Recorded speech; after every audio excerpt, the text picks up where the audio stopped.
नमस्कार सभी को, राधे राधे। आज का हमारा टॉपिक है महावीर स्वामी। महावीर स्वामी जैन धर्म के भगवान के रूप में जाने जाते हैं, ठीक है। तो आज हम उनके बारे में पढ़ेंगे।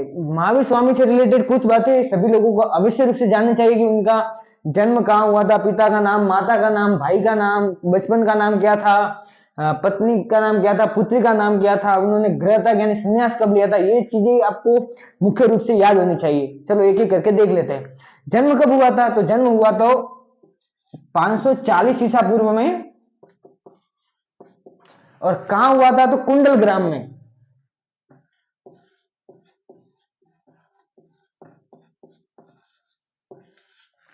पिता का नाम, इनके पिता का नाम था सिद्धार्थ।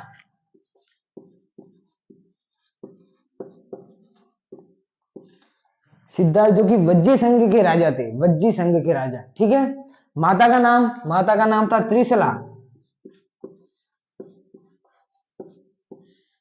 इनके एक भाई था जिनका नाम था नंदीवर्धन।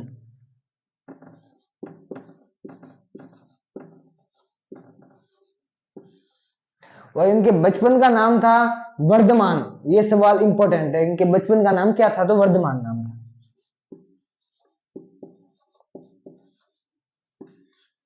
इनकी पत्नी का नाम था यशोदा।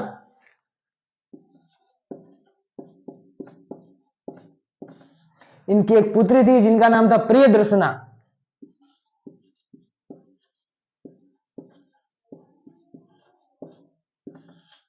और उन्होंने गृह त्याग किया था 30 वर्ष की आयु में। 30 वर्ष की आयु में उन्होंने संन्यास धारण किया था, 30 वर्ष में।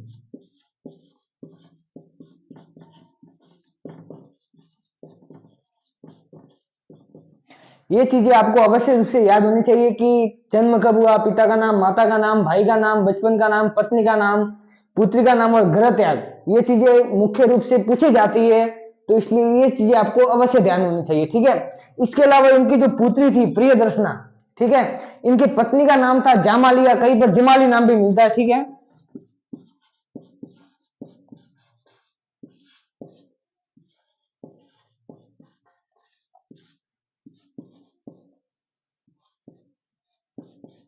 ठीक है, ये पति थे। ये महावीर स्वामी जी के प्रथम शिष्य माने जाते हैं। प्रथम शिष्य का नाम पूछे तो कौन थे? जामालिया जमाली, ठीक है, प्रथम शिष्य।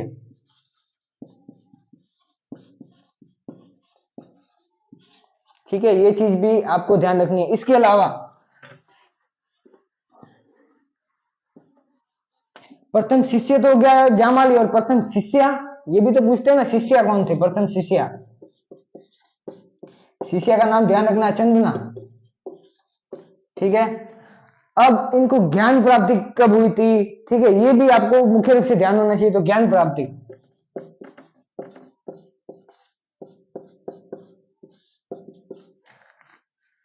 तेरह वर्ष की तपस्या के बाद, ठीक है, 13 वर्ष की तपस्या के बाद।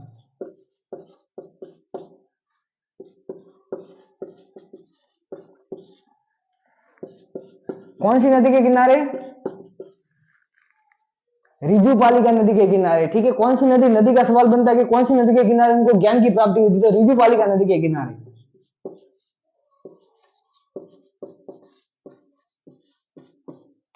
और गांव पूछे कि कहां पर उनको ज्ञान की प्राप्ति हुई थी? तो जरम्बिक गांव, जरम्बिक गांव रिजुपालिका नदी के किनारे। और वृक्ष पूछ ले, ये भी पूछते कि बुद्ध को तो पीपल वृक्ष के नीचे ज्ञान की प्राप्ति हुई थी, तो महावीर स्वामी को कौन से वृक्ष के नीचे ज्ञान की प्राप्ति हुई थी? तो इनको या तो साल नाम आएगा या फिर बरगद, ठीक है। साल या बरगद वृक्ष के नीचे उनको ज्ञान की प्राप्ति हुई थी, ठीक है। ये चीज आपको अवश्य रूप से याद होनी चाहिए, ठीक है। अब देखते हैं कि इनको मोक्ष की प्राप्ति कब हुई थी? 468 ईसा पूर्व में, ठीक है। 468 ईसा पूर्व में, 72 वर्ष की आयु में, पावापुरी बिहार में।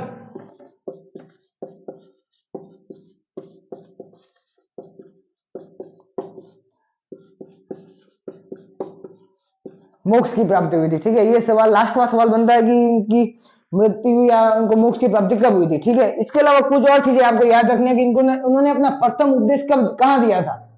प्रथम उपदेश,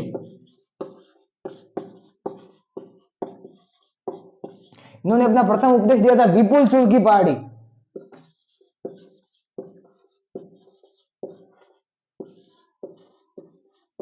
और ये विपुल चूल की पहाड़ी राजगृह में आई, ठीक है। यहां पर उन्होंने अपना प्रथम उपदेश दिया था। इसके अलावा इनको बौद्ध ग्रंथ में किस नाम से जाना जाता है महावीर स्वामी को?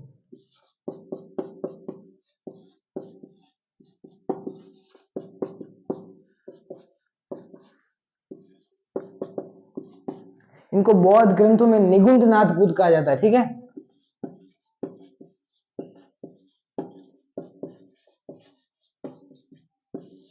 ये चीजें भी आपको याद रखनी है। इसके अलावा एक दो चीज और है, वो भी मैं आपको बता देता हूं, जिसके सवाल कभी कभी पूछ लेते हैं, ठीक है, कि महावीर स्वामी ने अपने शिष्यों को कितने गंधर्वों में विभाजित किया, यानी कितने भागों में विभाजित किया? तो अपने शिष्यों को 11 गंधर्वों में विभाजित किया, ठीक है। उसमें से 10 गंधर्वों की तो मृत्यु हो गई थी, उनके जीवित थे, केवल एक ही गंधर्व जीवित रहा था जिसका नाम था आर्य सुधर्मन।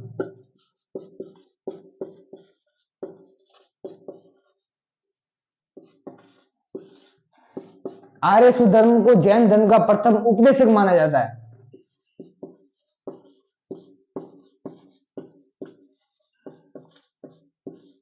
ठीक है, ये सवाल भी आपको याद रखना है, ठीक है। तो आज हमारे महावीर स्वामी का चैप्टर यही पर समाप्त होता है। अगली कड़ी में अगली वीडियो के साथ मिलेंगे। ये बहुत सी छोटी छोटी बातें जो सवाल में पूछी जाती है, ठीक है, यही मैंने आपको बताई, विस्तार स्वरूप नहीं बताया, क्योंकि बहुत सवाल जितना पढ़ेंगे स्मार्ट स्टडी करनी है, हार्ड स्टडी से ज्यादा हमको स्मार्ट स्टडी पर ध्यान रखना है, ठीक है। इसलिए इस वीडियो में जितनी चीजें महत्वपूर्ण चीजें थी वो मैंने आपको बता दी। अगले वीडियो में अगली कड़ी के साथ मिलेंगे, तब तक के लिए जय हिंद जय भारत।